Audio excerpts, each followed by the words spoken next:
The airport doors slid open with a soft hiss as Clinton stepped into the Lagos humidity, Jane following closely behind, her heels tapping on the pavement.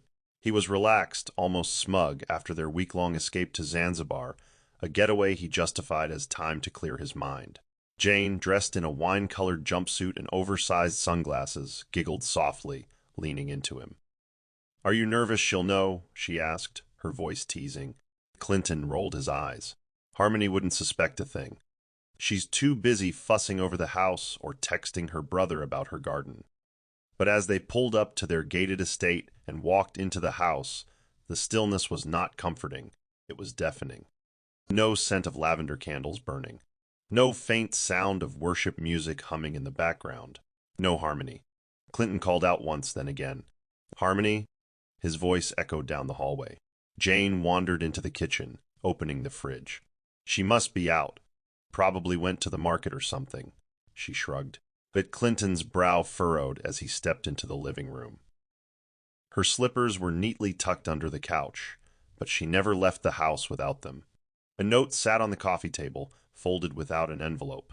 He picked it up with trembling fingers, but it was blank inside. "This isn't like her," he muttered. Jane came beside him, arms crossed. "Why are you acting like she hasn't left the house before? You're being paranoid." Clinton didn't respond. He walked to the bedroom door and slowly pushed it open. It was pristine. Her vanity was wiped clean, not a single bracelet or comb in sight. The air was too still. Something was wrong. Deeply wrong. Jane's voice dropped, suddenly nervous. "Clinton, where is she?" Clinton paced through the hallway with his hands clenched, his footsteps bouncing off the walls like accusations.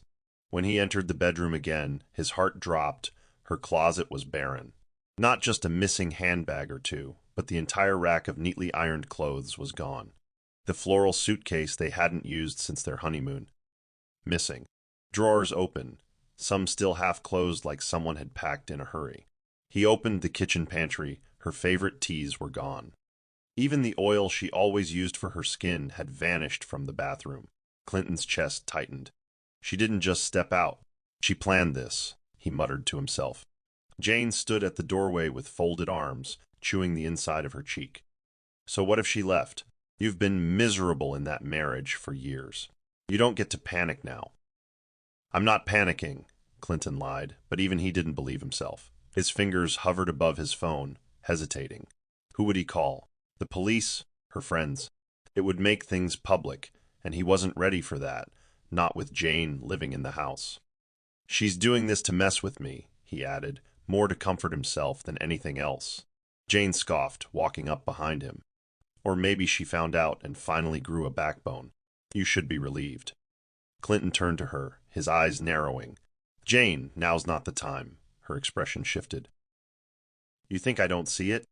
The way you've been walking around like a ghost since we got back. If you're that worried, go look for her." "I won't stop you." Clinton didn't respond. Instead, he turned away and went to the study, opened Harmony's desk drawers, and found them wiped clean.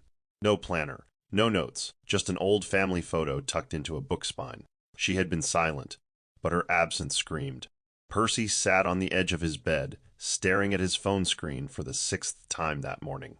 Harmony's number rang and rang before cutting off to voicemail. "Please, sis, just call me back," he whispered before ending the call again. His worry had begun even before Clinton's return. Harmony hadn't replied to his usual morning check-in for days. At first, he'd assumed she was busy, but now something gnawed at him. He got up and dialed Clinton instead. "Where is she?" Percy asked immediately when Clinton picked up. There was a long pause. "She's not here," Clinton said, voice low. Percy stood still, the silence on the line more jarring than any scream. "What do you mean she's not there? You just came back, didn't you?" Clinton sighed heavily. "I thought she just stepped out. But her clothes, her things, they're all gone." Percy didn't even wait for an explanation. "I'm coming over," he snapped and hung up. When Percy arrived, Jane was sprawled on the couch, pretending to read a magazine. Her presence only confirmed what Percy had feared. "Unbelievable," he muttered, walking past her without a greeting. He went straight to Harmony's room. Empty, clean, hollow. "Did you even report it?" he asked Clinton sharply. "She's an adult, Percy. Maybe she needed space, Clinton offered weakly. Space? Percy's voice cracked. You left her here with a woman you're cheating on her with, and you think she just needed space? Jane stood abruptly. I'm not the villain here, okay? Percy turned, eyes burning. Then what are you? Because Harmony doesn't disappear. She fights, she prays, she cooks, and she stays, unless something pushed her over the edge. Clinton's silence said everything, and Percy's heart sank. The morning light cast long shadows across the living room tiles, but inside Clinton's chest, it felt like night. He sat on the edge of the couch, Harmony's old throw blanket still draped over the armrest. She used to curl up there on Sunday evenings, laughing at movies he barely paid attention to. But now, her absence weighed heavier than any guilt he'd known. Clinton closed his eyes, recalling the last morning before the trip. Harmony had stood by the window, her back to him. When he said goodbye, she didn't turn. She just muttered, "Don't forget what you left behind." He'd laughed awkwardly at the time, thinking it was another of her cryptic lines. But now it replayed like a warning. He ran his hand over his face, whispering, "She knew." In the silence of the house, Jane walked in and caught his expression. "Why are you looking at the wall like it's going to answer you?" Clinton didn't answer. "Don't do this, Clinton," she warned. "You're acting like she's a ghost haunting the place." He looked up at her slowly. "Because that's what it feels like. Like I buried something and didn't even realize it was alive." Jane scoffed, shaking her head. "You always did love your dramatics. You weren't happy with her, and now you want to play the grieving husband." Clinton's voice sharpened. "Don't pretend to understand what we had. I may have been absent, but she was. She was everything I didn't know how to value." For once, Jane had no comeback. The air between them thickened with something heavier than anger. Clinton rose and walked out the front door, needing space. But as he stepped onto the porch, the scent of jasmine from Harmony's old garden hit him, and with it came the echo of a whisper, "Don't wait until I'm gone to miss me." Clinton's heart pounded as he stood in front of the elderly woman next door, her scarf loosely wrapped around her salt and pepper braids. "You're asking about your wife?" she asked, narrowing her eyes as she stepped closer to her gate. "Yes," Clinton nodded. "Mrs. Bellow, did you see Harmony recently?" The woman folded her arms. "She left here one night. It must have been 2 days after you traveled. She was crying. Her face was swollen. I offered her water, but she shook her head. Said she had somewhere to be." Clinton's lips parted, but he couldn't speak. "She had a small bag and wore that brown sweater she always wears on cold nights. And she hugged me," the woman continued, voice softening. "She told me to take care of her garden. Then she left." Clinton gripped the gate tightly, eyes fixed on the dusty ground. "Did she say where she was going?" The woman shook her head. She didn't even look back. Back inside the house, Clinton sat numbly on the dining chair as Percy stood opposite him. "So now we know she left voluntarily. But that doesn't mean she was okay." Jane hovered near the staircase, arms crossed. "Well, at least now you can stop acting like she was kidnapped," she muttered. Percy turned on her. "You think this is a joke? A woman walked out of her home crying, hasn't been seen since, and all you care about is being validated." Clinton raised his voice, startling them both. "Enough. This isn't helping." He pushed back from the table and looked at Percy. "She didn't take her passport. I checked. No flight record, no bank transactions. It's like she disappeared into thin air." Percy's jaw tightened. "Or maybe she went where you'd never think to look, somewhere no one could find her." His voice dropped. "Because she didn't want to be found, especially by you." Jane snorted, but Clinton's silence confirmed it. He was beginning to realize just how deep the damage ran. In this time, his power, money, or charm couldn't clean it up. The late afternoon sun filtered into Harmony's old writing corner, bathing the desk in golden light. Percy pulled open one of the drawers, searching for anything that might offer a clue. What he found instead were 5 folded letters tied with a satin ribbon. The envelopes had never been sealed. Each one was addressed to Clinton, written in Harmony's slanted, graceful handwriting. He hesitated, then opened the first. "You used to smile in your sleep when you held me. Now, you barely look at me unless I'm in your way." Percy's eyes stung as he read further. "I know something is wrong. I hear the whispers, smell the unfamiliar perfume, but I pretend not to, because if I say it out loud, it becomes real. Letter after letter spilled raw emotion, frustration, fear, aching love, and ultimately, silent acceptance. Clinton stood in the doorway, watching Percy silently. "You shouldn't be reading her private thoughts," he said hoarsely. Percy didn't look up. "Then maybe you should have listened when she tried to tell you." He handed the last letter to Clinton. "Here, read it. And sit down, because you're not ready for what's inside." Clinton reluctantly took the paper, unfolding it slowly. As he read Harmony's words, "One day you'll come home, and I won't be here. Not because I hate you, but because I can't keep breathing in a place that's killing me silently." His legs gave out, and he dropped into the chair beside Percy. Silence lingered, only broken by the ticking wall clock. "She knew everything, didn't she?" Clinton asked in a low voice. Percy nodded. "She always did. She just hoped you'd care enough to fight for her before she gave up." Clinton closed his eyes, the weight of the words sinking into his chest like stones. The letters weren't goodbyes, they were warnings, and he had ignored them all. The house no longer felt like a sanctuary for Jane. It was beginning to suffocate her. She stood in the living room, watching Clinton from a distance as he reread Harmony's letters for the third time that evening. His eyes were vacant, his lips pressed into a permanent line. Jane walked up and gently placed a hand on his shoulder. "You're torturing yourself," she whispered. Clinton flinched, then shrugged her off. "Leave me alone." Her hand fell limply by her side. "You don't even look at me anymore," she said, her voice shaky. "I thought you wanted this, us." Clinton finally turned to her, eyes dark with resentment. "I don't even know what I wanted anymore." Jane stepped back as if struck. "So, what now? You chase a ghost." "She left you, Clinton. She made her choice." Clinton stood, slowly. "She left because I gave her no reason to stay." He looked around the room, as if seeing it for the first time. This house, her laughter used to fill it. Her scent was in every corner. Now, it just feels like ruins. Jane's eyes welled up. "So I'm the ruin?" she asked bitterly. "No," Clinton replied, voice cold. "We both are." Jane clenched her fists. "You let me believe we had a future. You brought me here, into her space, while she was breaking. And now that she's gone, you're breaking too, and I'm the one left standing in the fire." Clinton didn't answer. Instead, he walked past her and disappeared into the guest room, slamming the door behind him. Jane sank onto the couch, trembling. For the first time, she realized something terrifying. Harmony's absence didn't just haunt the house, it had carved its way into Clinton's heart. And there was no room left for her. The knock on the door startled Clinton. He wasn't expecting visitors, not with his world already crumbling silently. When he opened the door, a familiar face stood there with her arms folded and her brows raised.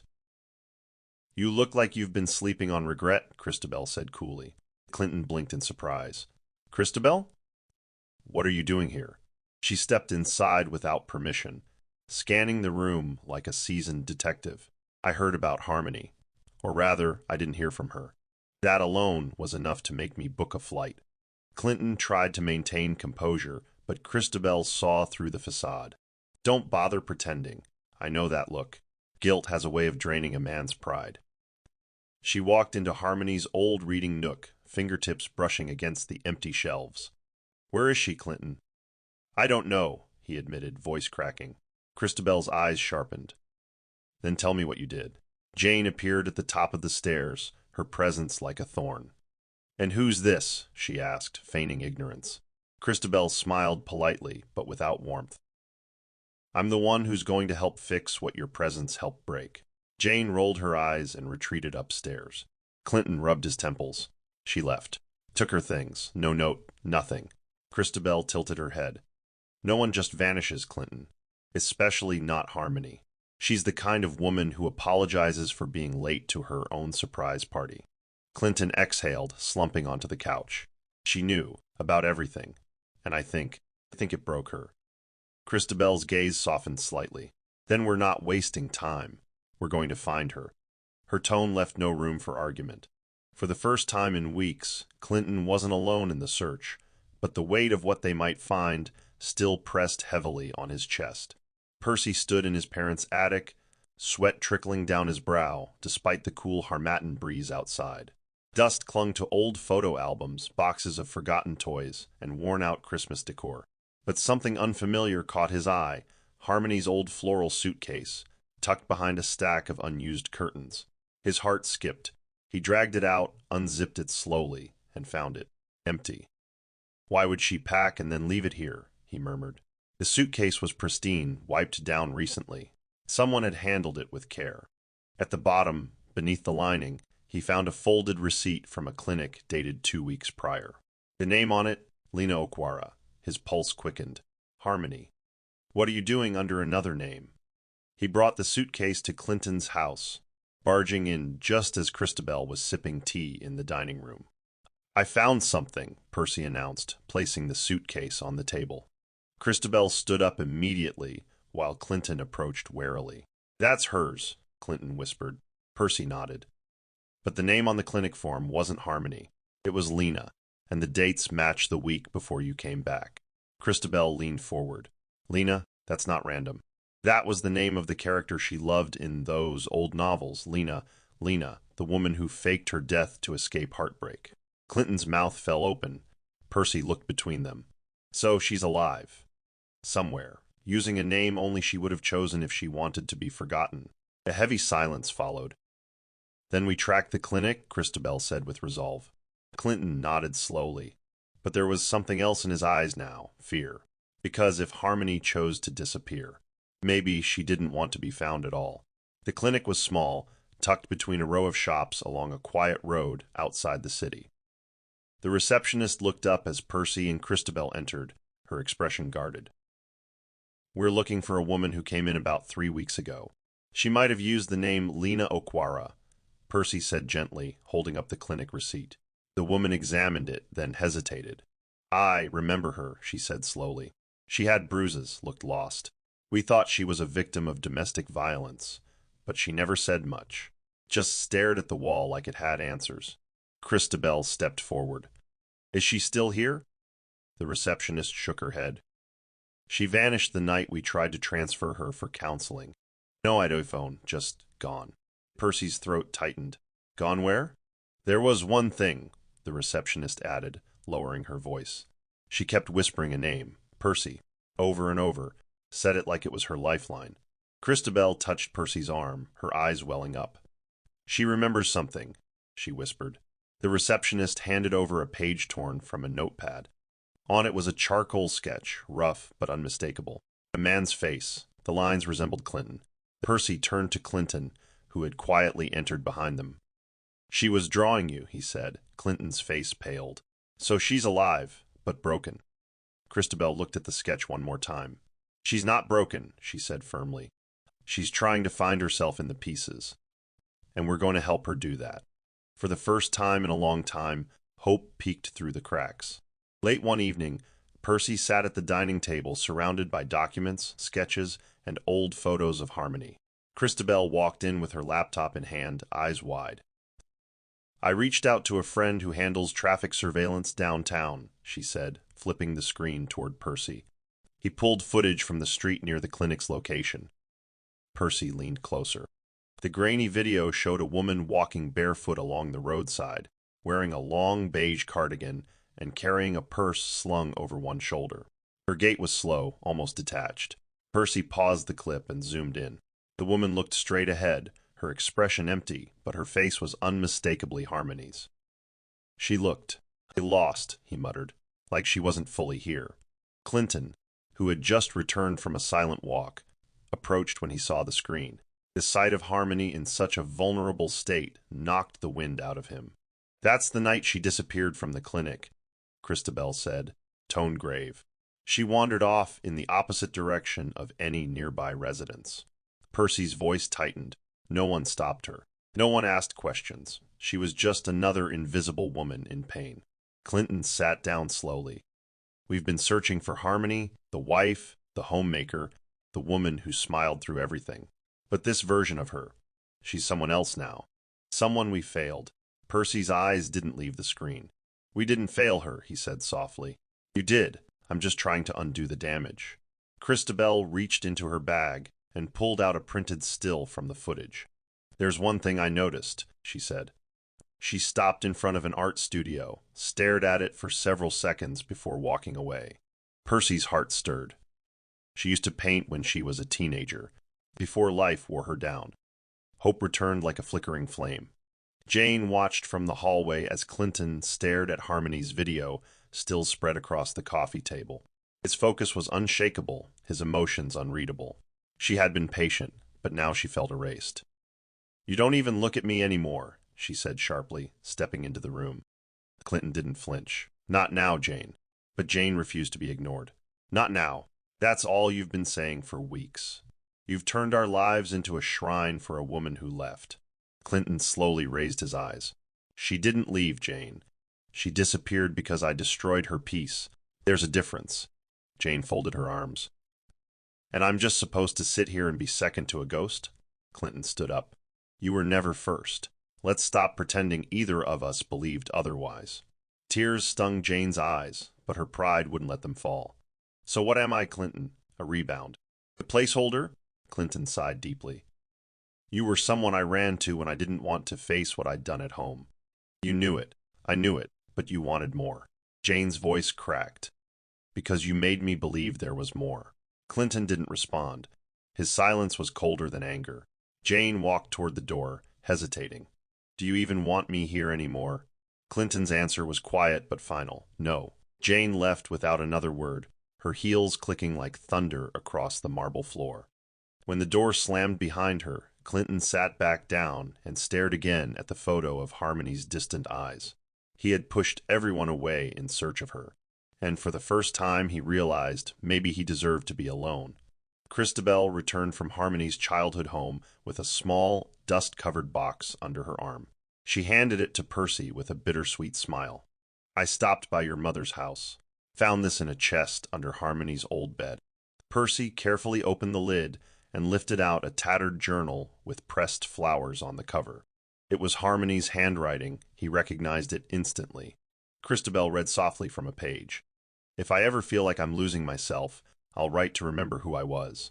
Percy flipped to another entry, one dated back in university. "Sometimes I wish I could disappear, not out of pain, but just to be silent enough to hear myself again." The journal wasn't just a diary, it was a lifeline, filled with raw truths Harmony never spoke aloud. One page caught Percy's eye. It was written only a few months before she vanished. "If Clinton ever breaks me, I won't fight him. I'll vanish. I'll become the girl I was before the world demanded so much from me." Christabel closed her eyes. She planned this, not to punish anyone, but to survive. Percy nodded slowly. She didn't want revenge, she wanted relief. At the very back of the journal was a sketch. A small cottage by a lake, with mountains behind it. Scribbled beneath were the words, "Where silence can heal." Christabel's eyes met Percy's. "That's not imaginary. That's a real place. I remember her showing it to me once. It's an artist's retreat upstate." Percy's breath caught. Then that's where she might be. They had a new destination, a place beyond the city, beyond guilt, beyond betrayal, a place where Harmony might be trying to breathe again. The countryside air felt colder as Percy and Christabel drove along the winding road that led to the address of a small shelter listed near the artist retreat. A kindly woman named Mama Eretti welcomed them into the small facility with cautious eyes. "You say you're looking for a woman who called herself Lena?" she asked, her voice worn by time but firm. Percy nodded, holding out a copy of Harmony's photo. Mama Eretti stared at it for a long moment before nodding. "Yes, she was here, came in one rainy night, drenched and barefoot, carried nothing but a broken sketch pad. Said she just wanted a bed for one night." Percy's eyes widened. "Was she hurt?" Mama Eretti's face turned solemn. "Not on the outside, but her mind. She wasn't whole." Christabel leaned forward. "What did she say while she was here?" The older woman sighed. "Not much, but sometimes she would wake up screaming and whisper a name. Percy. Sometimes she'd sit at the window and draw faces over and over again. Then suddenly she left, no warning. Just disappeared." Percy felt a knot tighten in his chest. "Do you know where she went?" Mama Eretti shook her head. "She told one of the younger girls something odd before she vanished. She said, 'I need to find the girl I was before they turned me into a wife.'" Christabel exchanged a glance with Percy. She's running, but she's also looking for herself. As they stepped back outside into the morning chill, Percy stared at the horizon. Every place we find her footprints, it's like she's shedding who she was. If we don't reach her soon. His voice trailed off. Christabel gently touched his shoulder. We will, and when we do, she'll know she wasn't forgotten. The next morning, Percy and Christabel followed the lead to a mountain retreat tucked into the highlands of Kogi State, an art commune known for welcoming people seeking silence, healing, or isolation. The receptionist, a soft-spoken young woman named Ejiro, raised her eyebrows when shown Harmony's photo. She came here about a week ago, checked in under the name Lena Yu Okwara. Said she was recovering from exhaustion and didn't want to be disturbed. Percy felt his knees weaken. Is she still here? Ejiro nodded. She keeps to herself. Paints in the meadow before sunrise. Talks very little, but she seems fragile. Christabel asked gently, Can we see her? Ejiro hesitated. She left early this morning. Went walking near the river. That's her quiet time. They followed Ejiro's directions to a wooden trail along a peaceful stream. As they walked, Christabel whispered, What do we even say when we see her? Percy didn't answer. His chest was too tight. Then, just beyond a row of trees, they saw her, Harmony, kneeling beside the water, dipping her brush into a jar of color. Her hair was tied in a loose bun. She wore a faded yellow dress and stared into the distance as if she were painting from memory. Percy took a step forward, then stopped. She turned slightly, sensing them, but didn't show fear. Her eyes met Percy's. She blinked once, then twice, but there was no recognition in them. Hello, she said gently. Are you here to join the retreat too? Christabel's eyes welled. Percy tried to speak, but his voice broke. It's me, Percy, your brother. Harmony tilted her head. Percy, she echoed faintly, then looked back at her canvas. I've heard that name in my dreams. Back at the retreat's guest house, Clinton sat alone in his car, parked just down the hill. He hadn't joined Percy and Christabel yet. He wasn't ready. Not after all the images replaying in his head, memories he used to dismiss now clawing their way back to the surface. Harmony on their wedding day, trembling with happiness. Her voice cracking as she asked him, Do you love me, even when I'm not strong? The time she stood silently by the window while he rushed off for Jane's birthday dinner, forgetting their anniversary entirely. He could still hear her soft voice. I'll be here when you remember me. And he hadn't. He never had until now, when it was almost too late. He stepped out of the car, the guilt nearly unbearable. Every footstep toward the artist commune felt like walking through shards of the past. Percy spotted him as he climbed the steps. She doesn't know who I am, he said without turning. Clinton swallowed hard. And me? Percy finally turned, his eyes cold. You're the reason she erased everything. Clinton's face crumpled. I know. That's why I'm here. Not to force her to remember, but to say sorry even if she never does. Christabel approached from behind, voice stern. You're not the hero in this story, Clinton. But if you're honest, maybe you can help her heal. Clinton nodded, his voice barely above a whisper. Then let me start now. As he walked toward the cottage Harmony was painting in, the wind carried the scent of eucalyptus and the sound of birds, soft, almost sacred. Clinton didn't know if she'd recognize him. But he prayed her heart would remember something deeper than memory, something only love, in its truest and most broken form, could revive. The silence in Clinton's home became unbearable. With Harmony now located, though lost in memory, Jane could feel the thread that bound her to Clinton snapping. She wandered through the halls, unsure what was hers anymore. Her clothes were still in the closet, but Clinton's attention hadn't touched her in days. He no longer whispered excuses or feigned affection. She found him once again, scrolling through pictures of Harmony and Percy at the artist retreat. So what happens to me? She asked, arms folded tightly. Do I just vanish now that your broken wife is the center of your world again? Clinton didn't look up. You were never supposed to be in my world, Jane. I pulled you into a mess I never cleaned up.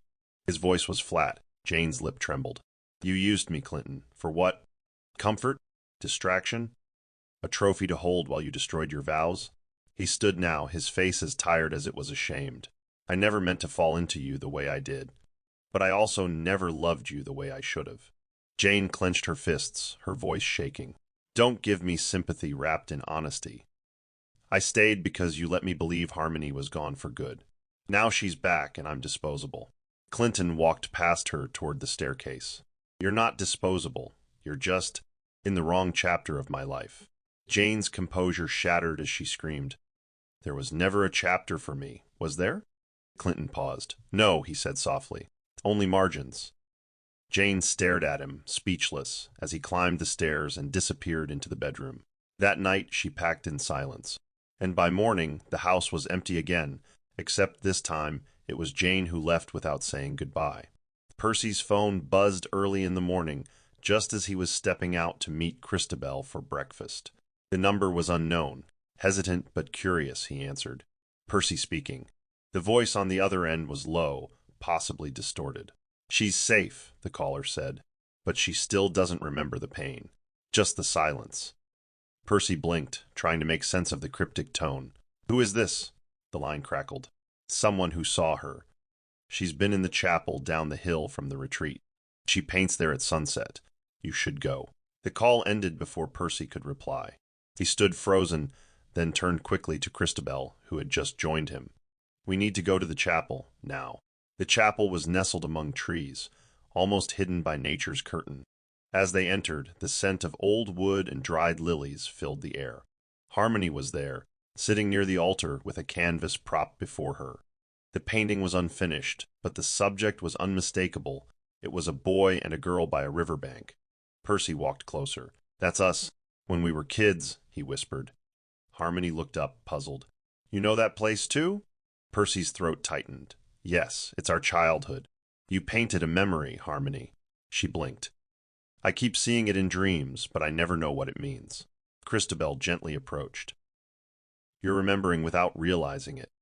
Harmony frowned slightly, brushing her fingers against her forehead. Why does it make my chest hurt? Percy kneeled beside her. Because your heart knows even if your mind doesn't.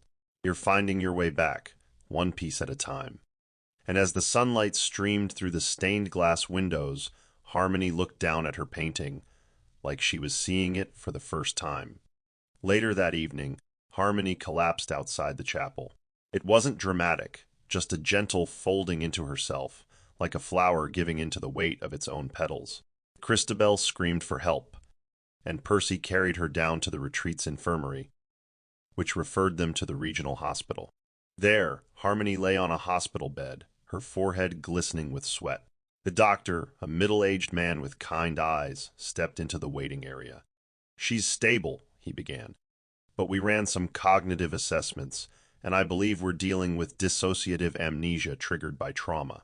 Clinton, who had driven in minutes after receiving Percy's frantic call, stood motionless. Is her memory coming back? The doctor sighed. In fragments. She remembers feelings more than events. It's delicate. If you push too hard, she may retreat again. Clinton entered the hospital room slowly. Harmony was awake, her eyes on the ceiling. She didn't flinch at his presence. He stood by her bed, voice shaking. It's me, Clinton. Her gaze moved to him slowly. You're the man in the sketches, she said. Clinton's breath caught. Yes, I am. I was your husband. She didn't react. You look like someone I used to cry about in my sleep, she whispered. His knees nearly buckled. I came to say sorry, not to beg for anything. Harmony's eyes remained fixed on him. Then why does your voice sound like regret? Clinton sat beside her. Because I live in it now. She didn't ask him to leave. But she didn't say he could stay either. And in that fragile in-between, they both sat quietly, two broken people trying to understand if forgiveness lived in memory or somewhere beyond it. Clinton stood by the hospital window, his reflection fractured by the smudged glass. He wasn't sure what hurt more, the emptiness in Harmony's eyes or the absence of anger in her voice. She hadn't thrown accusations. She hadn't wept. She'd simply looked through him, like he was a character from a half-remembered dream. He returned to her bedside, hesitant, hands in his pockets. Can I read something to you? He asked, voice low. Harmony didn't respond, but her gaze shifted to him. That was enough. He pulled out a letter, one of the ones she had written to him, but never sent. You wrote this. Once, he said. Maybe hearing your own words will help. He began reading. If I disappear, don't think I did it to hurt you. Think of it as saving myself from what you refuse to fix. Harmony blinked slowly, her fingers twitching slightly under the blanket. I wrote that? She asked softly, her voice trembling. Clinton nodded, swallowing the lump in his throat. Yes, and I ignored every word. Harmony looked away. I feel like a stranger in my own skin. I don't know what parts of me were real and which parts were just survival. Clinton sank into the chair beside her. You were real, and strong, and far more forgiving than I ever deserved. She turned her head back to him, eyes glistening with confusion. Then why did you break me? Clinton's voice broke. Because I was selfish, because I mistook your quiet for contentment. Harmony closed her eyes. I don't remember everything, but I remember drowning, slowly. Clinton reached out but stopped just short of touching her hand. I'll stay right here until you don't feel like you're drowning alone. Harmony didn't answer, but she didn't turn away either, and in that stillness something fragile but necessary began to stir. The next morning, Harmony sat in a chair by the window, watching the garden swaying gently in the breeze. Percy entered quietly, a wrapped sketchbook in hand. I brought you something, he said, his tone laced with both hope and nervousness. Harmony turned to look at him and studied his face as though searching for familiarity. You keep showing up, she said. That means something. Percy smiled gently. I'm your brother. She tilted her head. That word, brother. It feels soft when you say it. He sat beside her and handed her the sketchbook. You used to draw everything, especially people. You said drawing was how you told the truth without needing words. She unwrapped the sketch pad, flipping through the pages slowly.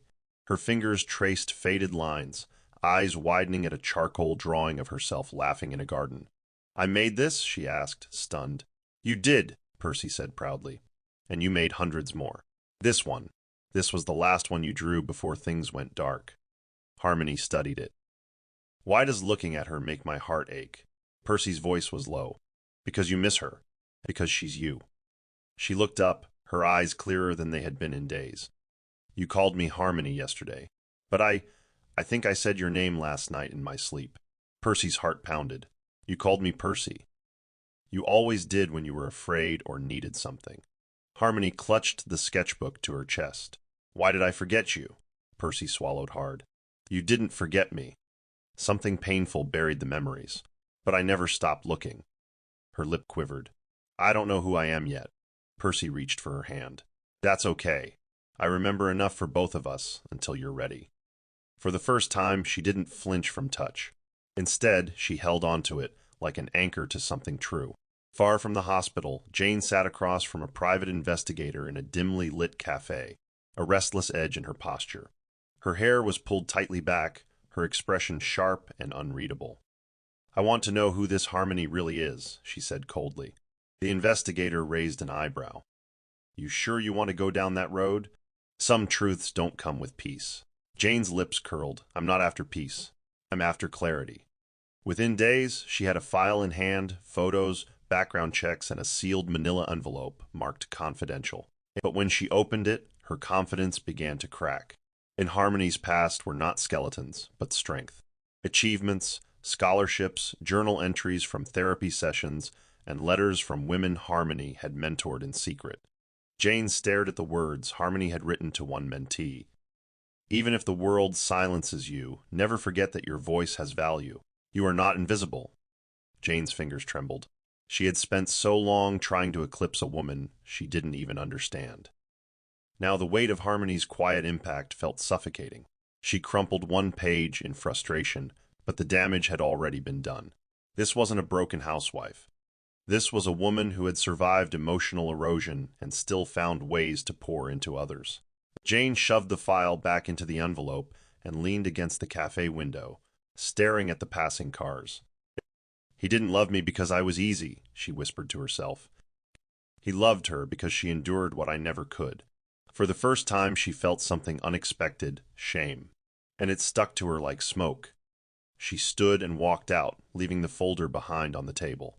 She no longer needed the truth to win him back. The truth had already won on Harmony's behalf.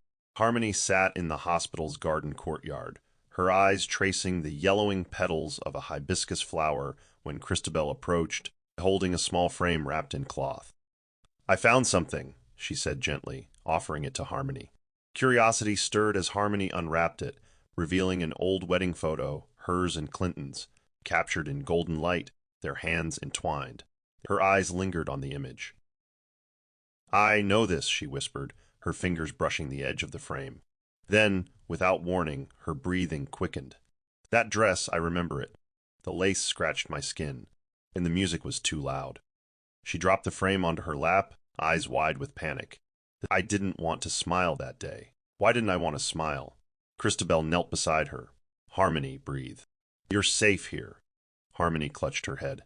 He kissed me, and I smiled, but inside something felt off. I remember trying not to cry when everyone cheered.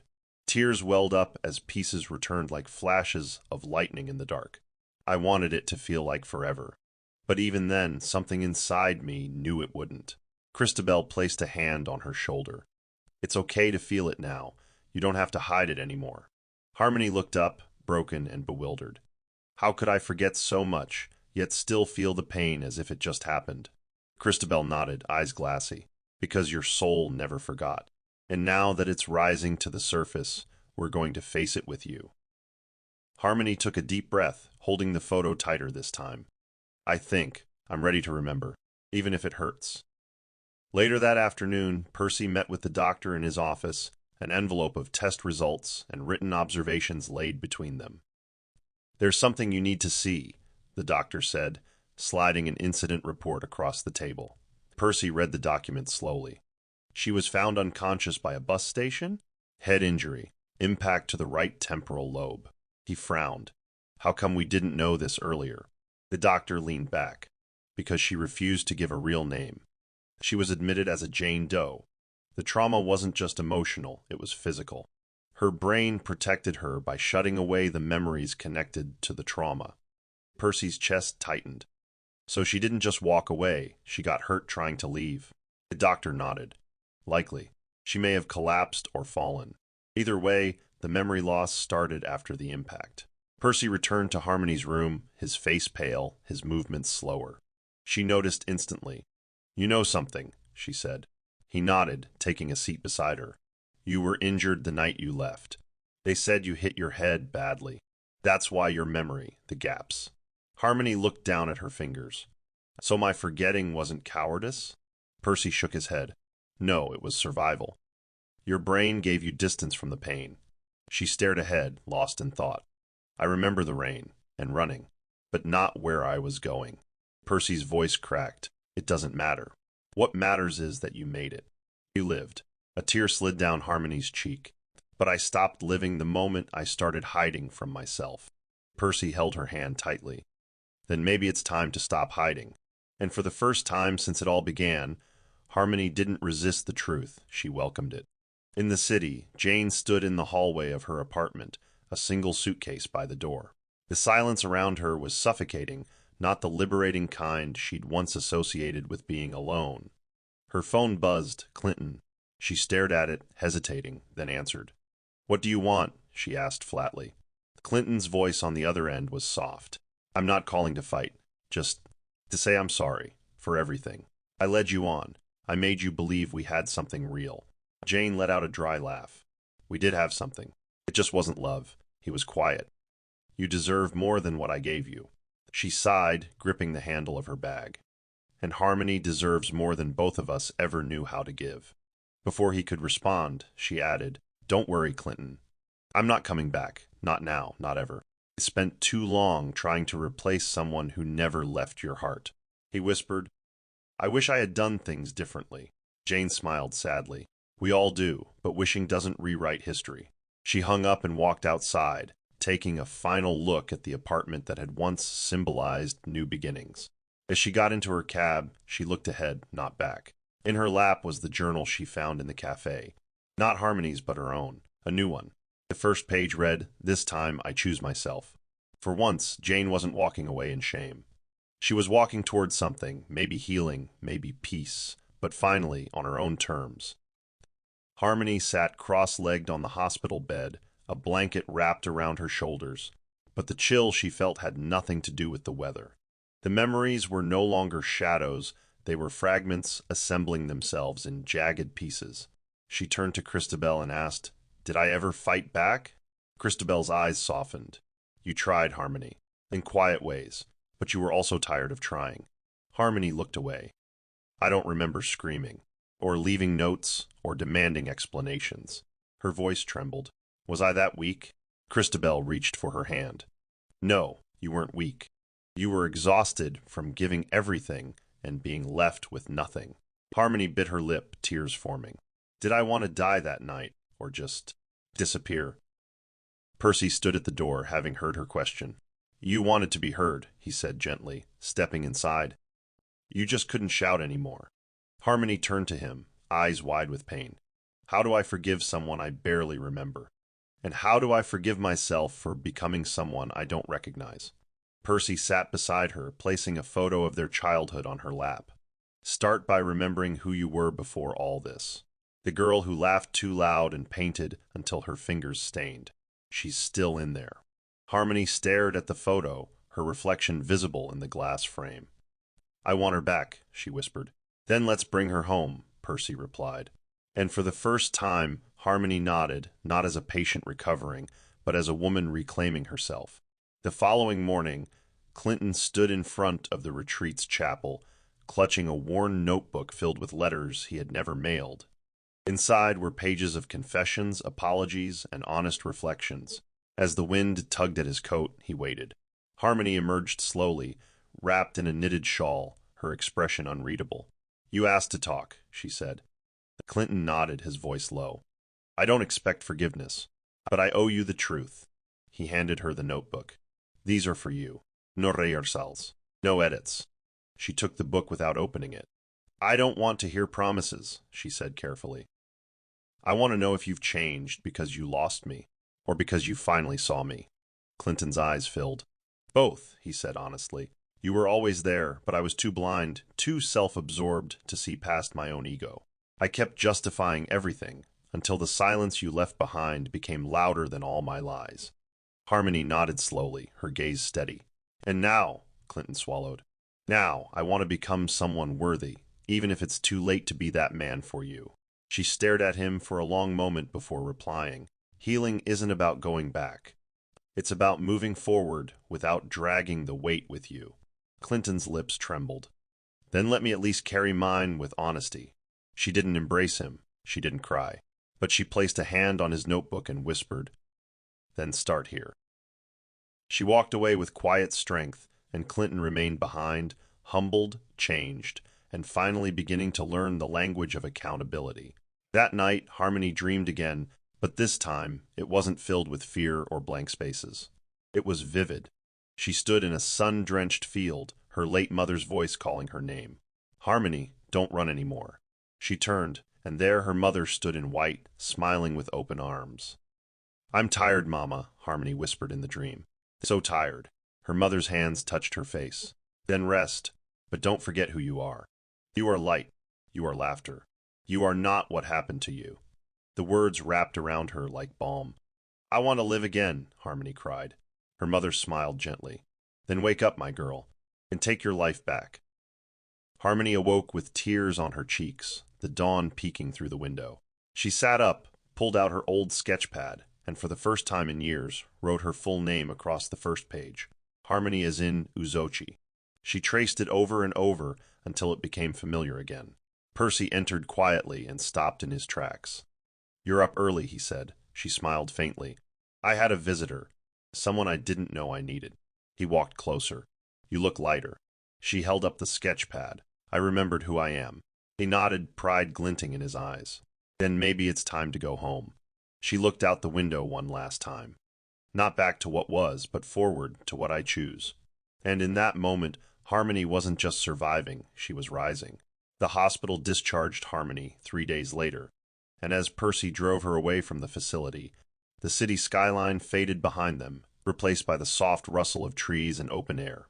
They didn't speak much during the drive. Harmony sat quietly, cradling her sketch pad like a newborn hope.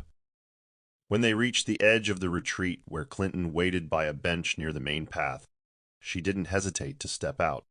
Clinton stood as she approached, his hands shoved deep into his coat pockets. "I wasn't sure if you'd want to see me," he said, cautious. Harmony nodded slowly. "I needed to. Not to reconcile, but to finish the sentence I never got to speak." She inhaled deeply. "I loved you. I stayed when I should have left. I believed silence would save us. I was wrong." Clinton bowed his head, the wind stirring the hem of his coat. "You were never the problem, Harmony. I was. I didn't just take your love for granted. I buried it under pride and comfort." She studied him, really studied him, and saw a man no longer hiding behind ego, but standing in the rubble of his own ruin. "I forgive you," she said, voice soft, "but I won't return to the ashes." Clinton's throat tightened. "What will you do now?" She looked toward the river behind the retreat. "Live, heal. Teach others how to find their way back when they feel erased." Clinton blinked. "And us?" She smiled gently. "There is no us. There's only you. And me. Two people who met in love but parted in clarity." With that, she reached out, touched his shoulder briefly, then walked away. Not in anger, not in pain, but in power. Months later, the coastal village of McKean bustled softly with life as the sun began its slow ascent over the sea. Inside a small cottage-turned-art studio, Harmony stood barefoot on a wooden floor, arranging canvases in preparation for her first Healing Through art class. She wore a linen dress speckled with faint traces of color, her locks tied back with a patterned scarf. The walls were adorned with pieces inspired by memory, grief, and joy. When the first group of women entered, each carrying stories of heartbreak and silence, Harmony greeted them with a quiet smile. "Welcome," she said, her voice strong. "This is a space where pain becomes brushstrokes, where silence has color, and where you don't have to be whole to be heard." Outside, Percy leaned against the fence, watching through the window, pride in his eyes. Christabel arrived moments later, handing him a cup of steaming tea. "She did it," she whispered. Percy nodded. "No, she's still doing it." Inside, Harmony guided the women into their chairs and opened a fresh sketch pad. Her fingers didn't tremble anymore. As she dipped her brush into water, she spoke softly. "You're not broken. You're layered. And every layer tells a truth the world tried to erase." She began to paint, this time not to escape, but to express. Behind her, a canvas read in bold strokes. She remembered herself. And that changed everything. As waves crashed gently in the distance, Harmony smiled, not because everything was perfect, but because she no longer needed it to be. She was home. Here's the Bible verse, Isaiah 61, verse 3. "To bestow on them a crown of beauty instead of ashes, the oil of joy instead of mourning, and a garment of praise instead of a spirit of despair. They will be called oaks of righteousness, a planting of the Lord for the display of his splendor." Explanation. This verse speaks to transformation after suffering, beauty rising from the ashes of betrayal, abandonment, and emotional devastation. Like Harmony, who rose from despair and silence to rediscover her worth, the verse reflects God's promise of restoration and dignity after sorrow. Moral of the story: true healing begins the moment you stop waiting to be rescued and choose to rediscover yourself. The journey to self-worth doesn't always end in reconciliation. It often begins in remembrance. Harmony's story reminds us that survival is not just about escaping pain, but about reclaiming the pieces of ourselves we gave away to be loved. Forgiveness doesn't always mean reunion. It can also mean release. And strength is not always loud. It's sometimes found in quiet choices, in walking away, and in starting over. That's the end of the story.